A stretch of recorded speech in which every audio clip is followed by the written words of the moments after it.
নমস্কার, কেমন আছেন সবাই? রন্ধনকর্ণা চ্যানেলে আপনাদের সকলকে অনেক স্বাগত। আজ আমি আপনাদের সাথে শেয়ার করব আমের আচারের রেসিপি। আমের আচার তো আমরা প্রায় সকলেই বাড়িতে বানাই এবং খেয়েও থাকি, কিন্তু আজকের রেসিপিটা একটু ডিফারেন্ট স্টাইলের। খেতেও একটু ডিফারেন্ট, টক ঝাল মিষ্টি, এবং এটা বানানোটাও একটু অন্য রকমের, কিন্তু খুবই সহজ পদ্ধতিতে। ঘরে থাকা একদম সাধারণ উপকরণ দিয়েই এই রেসিপিটা তৈরি হয়ে যায়। তো চলুন দেখে নেওয়া যাক আজকের এই আচারের রেসিপি।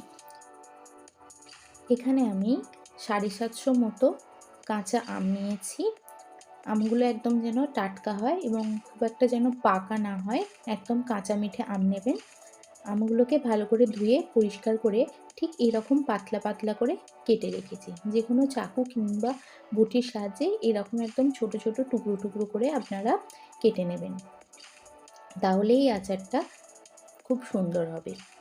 এরপর একটা মশলা বানিয়ে নেব। তার জন্য নিয়েছি 1 চামচ জিরে, 1 চামচ মৌরি, অল্প একটু মেথি, 3টে শুকনো লঙ্কা, অল্প একটু দারচিনি আর অল্প একটু নুন দিয়ে সমস্ত গোটা উপকরণগুলোকে আমি ভালো করে ভেজে নিচ্ছি।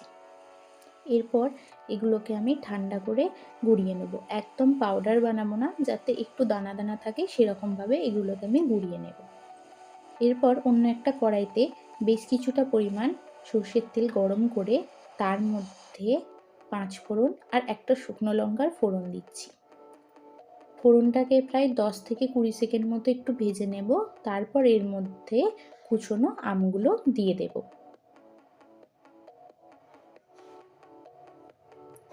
আমগুলো দিয়ে পুরো 1 মিনিট ধরে আমগুলোকে মিডিয়াম টু হাই ফ্লেমে ভেজে নেব।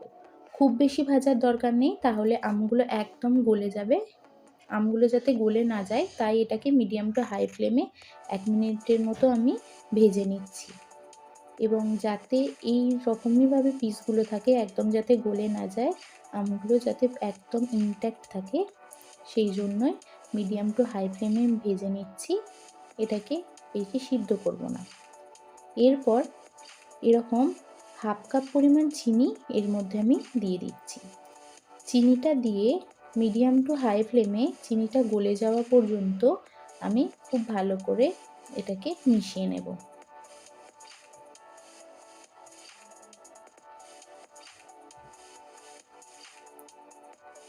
কিছুক্ষণের মধ্যেই দেখবেন চিনিটা একদম গলে গেছে এবং আমগুলোর সাথে খুব ভালো করে মিশে গেছে। এই পর্যায়ে যখন চিনিটা গলে গেছে, এর মধ্যে আমি দিয়ে দেব গুড়। এখানে 250 গ্রাম আমি গুড় দিচ্ছি।